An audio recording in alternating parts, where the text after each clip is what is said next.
तो जय हिंद एवरीवन, कैसे हैं आप सब दोस्तों। उम्मीद करूँ आप बहुत अच्छे होंगे। तो भाई आपके लिए फाइनली टेस्ट आ चुका है। आप सबके लिए 25 क्वेश्चन आपको यहाँ पे देखने के लिए मिल सकते हैं। मोस्ट इंपोर्टेंट क्वेश्चन भाई आप सबके लिए, यूसी के लिए, आईटीबीपी के लिए। प्लीज गाइस वीडियो को फुल वॉच कीजिएगा। टेस्ट आपको पूरा लगाना है, एक भी क्वेश्चन आपको स्किप नहीं करना है। भाई आने वाले एग्जाम्स में आपसे क्वेश्चन पूछे जा सकते हैं इनमें से, तो भाई प्लीज भाई वीडियो को फुल वॉच कीजिएगा। तो गाइज आपका फर्स्ट क्वेश्चन है, गिरनार पर्वत कौन से राज्य में स्थित है। आपके सामने दोस्त चार ऑप्शन दिए गए हैं, कर्नाटक, राजस्थान, गुजरात, महाराष्ट्र। तो आपका जो राइट आंसर है आपको भाई मतलब कि मन में सोच लेना है। मैं आपको नहीं बताऊंगा, आपको बाद में बताऊंगा मैं। तो आपका जो राइट आंसर है वो हो जाएगा option number C, Gujarat. Girnar पर्वत कहाँ पे है आपका दोस्त, ये आपका गुजरात में है। भारत के गुजरात प्रदेश में सौराष्ट्र प्रांत के जूनागढ़ शहर से लगभग 2 किलोमीटर की दूरी पर एक भव्य और दिव्य पर्वत गिरनार उद्यमान है। गिरनार पर्वत की पांचवी चोटी, गाइस देखिए क्वेश्चन देखिए यहाँ पे, गिरनार पर्वत की पांचवी चोटी को नेमी शिखर के नाम से भी जाना जाता है। आपसे गाइस क्वेश्चन पूछ सकता है गिरनार पर्वत की पांचवी चोटी का नाम क्या है, नेमी शिखर। ऐसे क्वेश्चन दोस्त आपको पेपर में याद करके जाने हैं। गाइस अगला क्वेश्चन देख लेते हैं अपना, पूर्वी घाट एंड पश्चिमी घाट। देखिए भाई यहाँ पे दिया गया पूर्वी घाट और पश्चिमी घाट के बीच कौन सी पहाड़ी है। ये क्वेश्चन दोस्त आप सबके लिए रहने वाला है। नीलगिरी पहाड़ी है, सतपुड़ा है, अनायमुदी है, गुरु शिखर है। इसका आंसर आप सब मुझे कमेंट बॉक्स में दोगे, ध्यान दीजिएगा दोस्त। भाई आगे चलते हैं गाइस अगले क्वेश्चन की तरफ हम। देखिए फ्रेंड्स यहाँ पे देखिए पूर्वी घाट की सबसे ऊंची चोटी यहाँ पे फ्रेंड्स कौन सी है, जिंदगढ़ा। यहाँ पे जिंदगढ़ा चोटी है। देखिए दोस्त यहाँ पे पूर्वी घाट की सबसे ऊंची चोटी कौन सी है, जितगढ़ा चोटी है, जिसकी लंबाई यहाँ पे देखिए 1690 मीटर है। इसे अरमा कोंडा या सीतामा कोंडा के नाम से भी जाना जाता है। भाई ऐसे अजीब अजीब क्वेश्चन आपसे पूछे जाएंगे वहां पे यूसी में, इस पर ध्यान दीजिएगा, है ना। पश्चिमी घाट की सबसे ऊंची चोटी दोस्तों कौन सी है, अनायमुदी है, अनायमुदी। ठीक है, ये आपको पता होना चाहिए। गाइस देखिए आगे देखिए फ्रेंड्स, यहाँ पे इसे दक्षिण भारत का एवरेस्ट भी कहा जाता है। गाइस पश्चिमी घाट की सबसे ऊंची चोटी को दक्षिण भारत का एवरेस्ट भी कहा जाता है। दोस्त आपसे इस प्रकार क्वेश्चन आपसे रिलेट करेगा, आपको ये सब पता होना चाहिए। आपको दोस्त याद कर लेना है, इसका आपको एसएस ले लेना है। ठीक है, आपसे पूछेगा पश्चिमी घाट की सबसे ऊंची चोटी को दक्षिण भारत का क्या कहा जाता है, एवरेस्ट कहा जाता है ना। आपको पता होना चाहिए। अनामुदी का नाम का मतलब क्या है, ये है हाथी का सिर। ओके, अनामुदी का मतलब क्या है दोस्त, हाथी का सिर होता है। इस बात पे आपको फोकस होना चाहिए, आपको पता होना चाहिए। फ्रेंड्स आगे देखिए यहाँ पे, गाइस गरीबी हटाओ नारा किस योजना के अंतर्गत दिया जाता है। आपका जो भाई आपके सामने 4 ऑप्शन दिए गए हैं, तो भाई आपका जो राइट आंसर है वो हो जाएगा ऑप्शन नंबर डी, पांचवी पंचवर्षीय योजना के तहत, है ना। आपको पता होना चाहिए। फ्रेंड्स आगे देखिए यहाँ पे इसके बारे में डिटेल में बताया है मैंने। गरीबी हटाओ नारा इंदिरा गांधी ने 1971 के आम चुनाव में दिया था। भाई गरीबी हटाओ का नारा मतलब कि फर्स्ट टाइम किसने दिया था, इंदिरा गांधी ने दिया था। कब दिया था, 1971 में दिया था, आम चुनाव में दिया था। यह नारा पांचवी पंचवर्षीय योजना के हिस्सा में आता है। ठीक है, आपसे पूछेगा गरीबी हटाओ नारा किस योजना के अंतर्गत दिया गया है, तो भाई वो दिया गया है पांचवी पंचवर्षीय योजना के तहत दिया गया है गरीबी हटाओ नारा। फ्रेंड्स आगे देखिए, प्रथम योजना आयोग के अध्यक्ष कौन थे। Guys very very important questions, काफी बार पेपर में पूछा गया है आपसे, आपको बताना है इसका राइट आंसर। तो भाई आपके सामने इंदिरा गांधी दी गई है, डीटी पे नाम है एमने राय है, और आपके सामने 4 ऑप्शन है। तो भाई आपका जो राइट आंसर है वो हो जाएगा option number A, Pandit Jawaharlal Nehru. तो भाई इसके बारे में डिटेल में जान लेते हैं हम सब। भारत के पहले योजना आयोग के अध्यक्ष जवाहरलाल नेहरू थे। योजना आयोग की स्थापना 15 मार्च 1950 को हुई थी। आपसे दोस्त पूछ सकता है योजना आयोग की स्थापना कब हुई थी, 15 मार्च 1950 को की गई थी। Very very most important question आप सबके लिए ये बन सकता है। आगे चलते हैं, सार्स का सचिवालय कहाँ है और कब स्थापित किया गया। गाइस आपसे पूछा है सार्क का सचिवालय मुख्यालय कहाँ पर है, यह कब मतलब स्थापित कब किया गया। ठीक है, तो भाई आपके सामने 4 ऑप्शन दिए गए हैं। काठमांडू नेपाल 16 जनवरी 1987, जेनेवा 19 जनवरी 1887, ब्रिटेन 17 जनवरी, नई दिल्ली। तो मेरे भाई बंधु नई दिल्ली बहुत सारा टिकल कर देंगे क्योंकि नई दिल्ली भारत की राजधानी है। भाई भारत की राजधानी से होने से कुछ फर्क नहीं पड़ता है। सार्क का जो मुख्यालय है का भाई जो आपका सचिवालय है यहाँ पे, और कब स्थापित किया गया, ये नेपाल में किया गया। कब, 16 जनवरी 1987 को। Very very most important questions. तो भाई इसके बारे में डिटेल में जान लेते हैं हम सब। दक्षिणी एशियाई क्षेत्रीय सहयोग संगठन सार्स का सचिवालय नेपाल की राजधानी काठमांडू में है। अगर आपसे पूछे नेपाल की राजधानी दोस्त क्या है, काठमांडू है। इसकी स्थापना 16 जनवरी 1987 को की हुई थी। ये आपको पता होना चाहिए, आप सबके लिए काफी इंपॉर्टेंट है। आपको भाई टेस्ट कैसा लग रहा है प्लीज वीडियो पे कमेंट कीजिएगा, चैनल को सब्सक्राइब कीजिएगा भाई। ऐसे ही मोस्ट इंपोर्टेंट टेस्ट के लिए आपको भाई इसका पीडीएफ फाइल मिलेगा एक्सपर्ट नॉलेज क्लासेस ऐप के ऊपर, जो कि आपका प्ले स्टोर पे है। आप जाओ सब लोग प्ले स्टोर से ऐप को डाउनलोड करो भाई, इसका पीडीएफ, इस टेस्ट का पूरा पीडीएफ आपको वहां पे मिल जाएगा भाई। जाके चल लेते हैं, भारत के कौन से राज्य की तटरेखा सबसे लंबी है? Very very most important question आप सबके लिए। भारत के कौन से राज्य की तटरेखा सबसे लंबी है? तो भाई आपका जो राइट आंसर है वो हो जाएगा ऑप्शन नंबर ए, गुजरात। तो भाई इसके बारे में जान लेते हैं डिटेल्स में। भारत में गुजरात राज्य की तटरेखा सबसे लंबी है। देखिए दोस्त, यहाँ पे दिया गया है बड़े बड़े अक्षरों में। इसकी लंबाई करीब 1600 किलोमीटर है। ठीक है, अगर भाई आपसे पूछ लेगा कि भारत के कौन से राज्य की तटरेखा सबसे लंबी है, गुजरात की है। इसकी जो भाई तटरेखा की लंबाई है कितनी है? 1600 मीटर है, किलोमीटर आपको पता होना चाहिए। गुजरात की तटरेखा भारतीय समुद्र तटरेखा का करीब 24% हिस्सा कवर कर लेती है। आपसे भाई ये नहीं पूछ कितना हिस्सा कवर करती है, आपसे पूछेगा नहीं ये तो, लेकिन भाई 1600 किलोमीटर है, मतलब ये आपको पता होना चाहिए। ठीक है, तटरेखा की लंबाई। विश्व का सबसे बड़ा जलप्रपात कौन सा है? एंजिल जलप्रपात, खोन जलप्रपात, शिव समुद्रम जलप्रपात, धुआंधार जलप्रपात। तो भाई मेरे भाई बंधु बहुत सारे धुआंधार ही करेंगे, इतना ज्यादा मुझे पता है। गाइस ये क्वेश्चन आपसे आईटीबीपी एओसी में आपके डिफेंस एग्जाम से पूछे जाएंगे, तो प्लीज दोस्त एक एक क्वेश्चंस का जो आंसर है सोच समझ के दीजिएगा, हवा में तीर मत मारिएगा। तो गाइस आपका जो राइट आंसर है वो हो जाएगा ऑप्शन नंबर ए, एंजिल जलप्रपात। इसके लिए भाई जान लेते हैं डिटेल्स में। दुनिया का सबसे बड़ा जलप्रपात वेनेजुएला में स्थित एंजल जलप्रपात है। भाई आपसे पूछ लेगा एंजल जलप्रपात कहाँ पे है दोस्त? ये है आपका वेनेजुएला में। ठीक है, यह 79 मीटर ऊंचा है। ये भाई अपने इतने खतरनाक वर्ड्स हैं यार, मतलब इनको बोलने में मतलब दिक्कत आती है। ये दुनिया का सबसे बड़ा झरना है जिसकी लंबाई 8858 फीट है। आपसे भाई पूछ सकता है वेनेजुएला में स्थित एंजल जलप्रपात की जो भाई क्या कहते हैं यहाँ पे, इसकी लंबाई कितनी है? 8858 फुट, 2700 मीटर है। ये आपसे पूछ सकता है बस, बाकी क्वेश्चन आपसे आएंगे नहीं। आपसे पूछेगा दुनिया का सबसे बड़ा जलप्रपात कौन सा है भाई, वो है आपका एंजल। आपको पता होना, एंजल पता होना चाहिए ना। तो गाइस देखिए आपका भाई 8वां क्वेश्चन है, बांग्लादेश में ब्रह्मपुत्र नदी को किस नाम से जाना जाता है? आपके सामने गाइस 4 ऑप्शन दिए गए हैं। आपका जो राइट आंसर है वो हो जाएगा ऑप्शन नंबर बी, जमुना। ठीक है, इसके लिए भाई डिटेल्स में यहाँ पे नीचे लिखा गया है, इसको भाई देखिएगा ध्यान से। अरुणाचल में ब्रह्मपुत्र नदी को धियांग के नाम से जाना जाता है, आपको पता होना चाहिए। असम में ब्रह्मपुत्र को भाई क्या जानते हैं? यहाँ पे ब्रह्मपुत्र कहते हैं। असम में ब्रह्मपुत्र नदी को ब्रह्मपुत्र ही कहते हैं। गंगा नदी को बांग्लादेश में दोस्तों पद्मा कहते हैं, पता होना चाहिए आपको। ब्रह्मपुत्र नदी को बांग्लादेश में जमुना के नाम से जाना जाता है। Very very most important question आप सबके लिए, आपको पता होना चाहिए मेरे भाई बंधु, है ना। तो आगे चलते हैं, विश्व पर्यावरण दिवस कब बनाया जाता है? विश्व पर्यावरण दिवस कब बनाया जाता है? आपको पता होना चाहिए दोस्त। कब बनाते हैं इसको? ये बनाते हैं 5 जून को। ठीक है, 21 जून को दोस्तों क्या बनाते हैं आपको बताना है कमेंट बॉक्स में। 21 जून को क्या बनाते हैं आपको बताना है कमेंट बॉक्स में, आप सबको, मेरे भाइयों को। ठीक है, आगे चलते हैं। देखिए यहाँ पे विश्व पर्यावरण दिवस, वर्ल्ड एनवायरनमेंट डे, पर्यावरण की सुरक्षा और संरक्षण हेतु पूरे विश्व में 5 जून को मनाया जाता है। Very most important questions. भारतीय थल सेना, फ्रेंड्स देखिए यहाँ पे भारतीय सेना दिवस कब बनाया जाता है? Very very most important questions आप सबके लिए। भारतीय सेना दिवस कब बनाया जाता है, इस बात पे फोकस कीजिएगा। आप सबको पता है इसका आंसर, मुझे पता है। जो मुझे इसका आंसर नहीं देगा वो मुझे पार्टी देगा, तो मुझे पता है इसका सभी आंसर दे देंगे पार्टी के नाम से। तो भाई आपका जो राइट आंसर है वो हो जाएगा ऑप्शन नंबर बी, 15 जनवरी। ये क्वेश्चन आप सबको पता है, मुझे पता है। हवा में कुछ नहीं, हवा में तीर मार दिया होगा, कईयों को वैसे रट्टा पड़ा है क्वेश्चन। लेकिन 15 जनवरी को क्यों?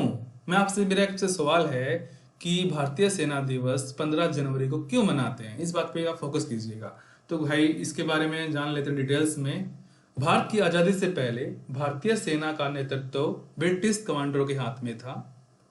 ठीक है, 1947 में आजादी के बाद भी भारतीय सेना का अध्यक्ष ब्रिटिश मूल का ही होता था।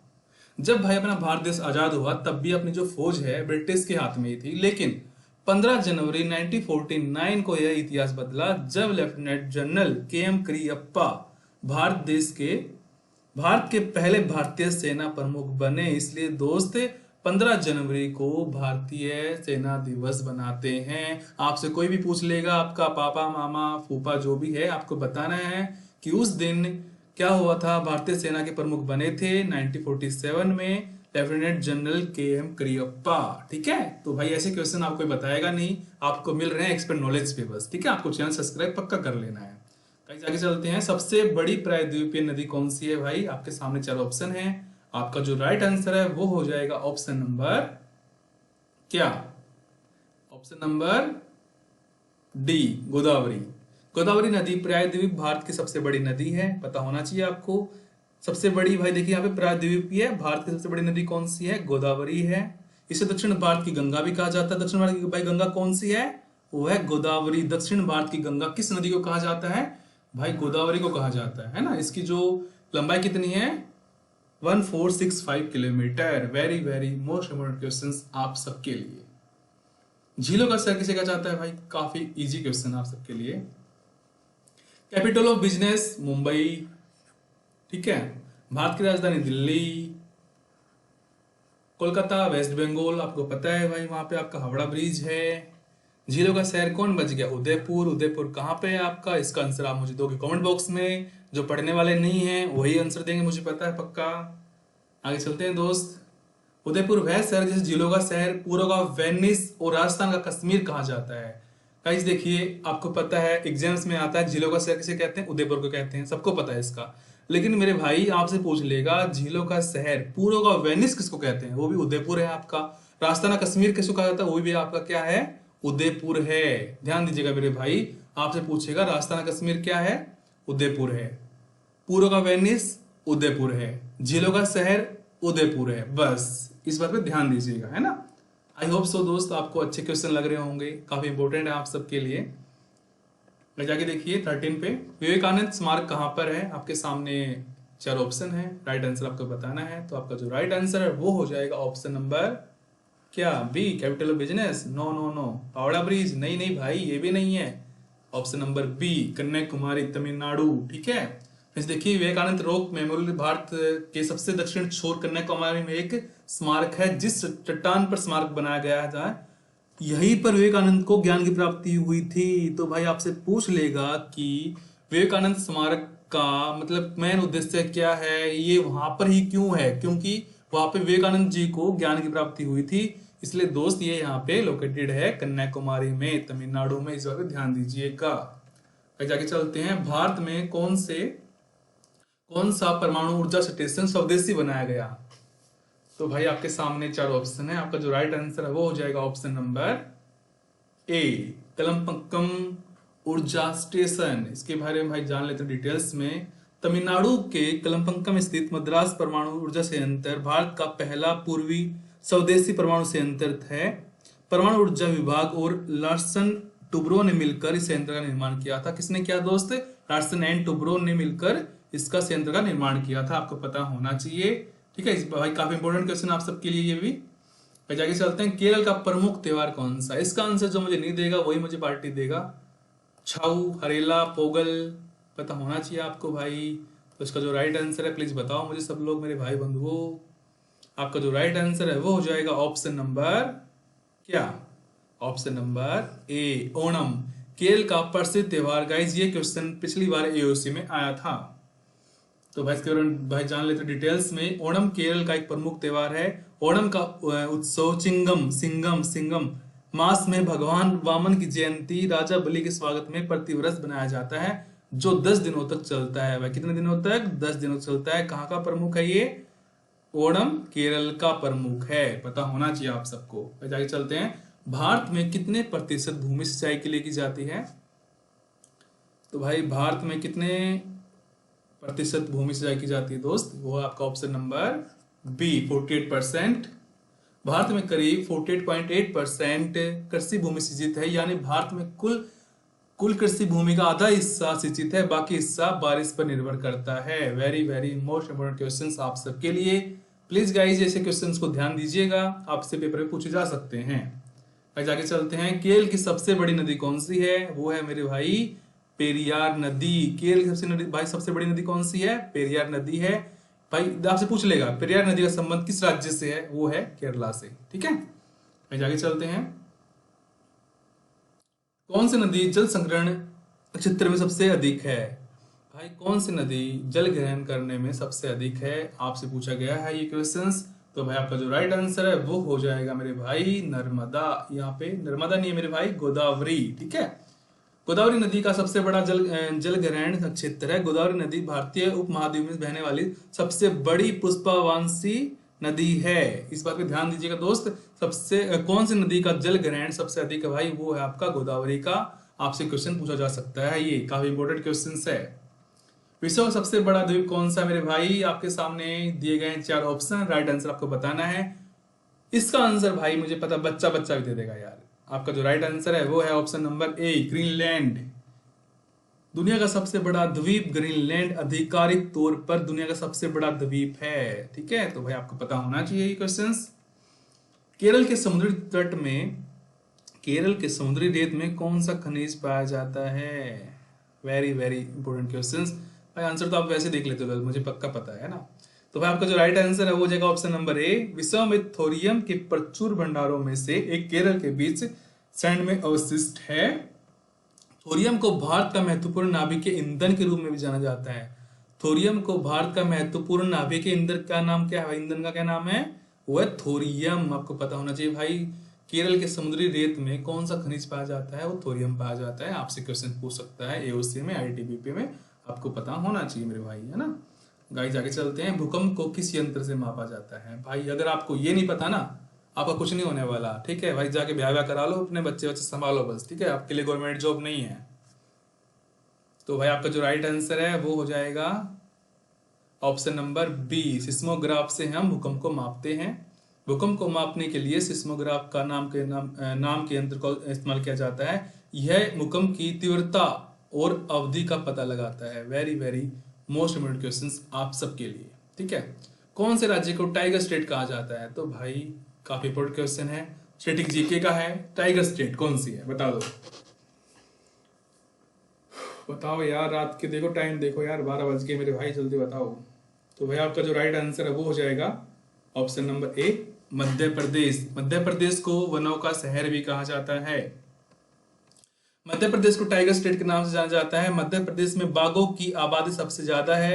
यह भारत की बाघ आबादी का 19% भाई मतलब इधर ही है। दुनिया का भाई बाघ आबादी का 10% हिस्सा एमपी में है। मतलब पूरे विश्व में 10% जो बाघ रहते हैं मेरे भाई वो मध्य प्रदेश में रहते हैं, क्योंकि वहां पे जंगली एरिया ज्यादा है, पेड़ पौधे ज्यादा है वहां पे। तो भाई आपका जो राइट आंसर है आपको मैंने बता दिया है। पृथ्वी की औसत गति कितनी है? तो भाई आपका जो राइट आंसर है वो हो जाएगा 29.78। तो भाई पृथ्वी की औसत गति कितनी है भाई? 29.78 है, ये आपको पता होना चाहिए। Very very most important questions. पृथ्वी को सूर्य के चारों ओर एक परिक्रमा करने में 365 डेज लगते हैं, आपको पता होना चाहिए। भाई जाके चलते हैं, वाल्मीकि पार्क कहाँ पर है? Very very most important questions आप सबके लिए।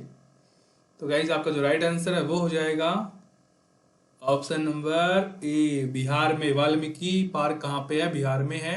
वाल्मीकि राष्ट्रीय उद्यान बिहार के पश्चिमी चंपारण जिले में स्थित है, ये आपको पता होना चाहिए मेरे भाई। तो गाइज आपका जो लास्ट आंसर है क्वेश्चंस है कौन सा है? ये है मेरे भाई, कान्हा टाइगर रिजर्व कहाँ है? आपके सामने 4 ऑप्शन दिए गए हैं। इसका आंसर सब लोग मुझे दोगे कमेंट बॉक्स में, बिहार, हरियाणा, जो आपको देना है दे दीजिएगा। तो भाई आपका जो क्लास है खत्म हो चुकी है। अभी 25 क्वेश्चंस थे इसमें गाइस, मैंने आपके बहुत सारे क्वेश्चंस को कवर अप कराया है। प्लीज भाई तैयारी करो, मेहनत करो। कुछ भी आपका डाउट हुआ मुझसे पूछ सकते हो भाई। इसका जो पीडीएफ आपको कहाँ मिलेगा? आपको मिलेगा एक्सपर्ट नॉलेज क्लासेस ऐप के ऊपर। सब लोग जाओ प्ले स्टोर से इस ऐप को डाउनलोड करो। आपको भाई फ्री मॉक टेस्ट एंड भाई टेस्ट की जो पीडीएफ है आपको वहाँ पे मिल जाएगी। आपको पढ़ना है, मेहनत करनी है। तो भाई थैंक यू सो मच। जय हिंद, वंदे मातरम। प्लीज भाई वीडियो लाइक कीजिएगा, चैनल सब्सक्राइब पक्का कीजिएगा। थैंक यू सो मच दोस्तों।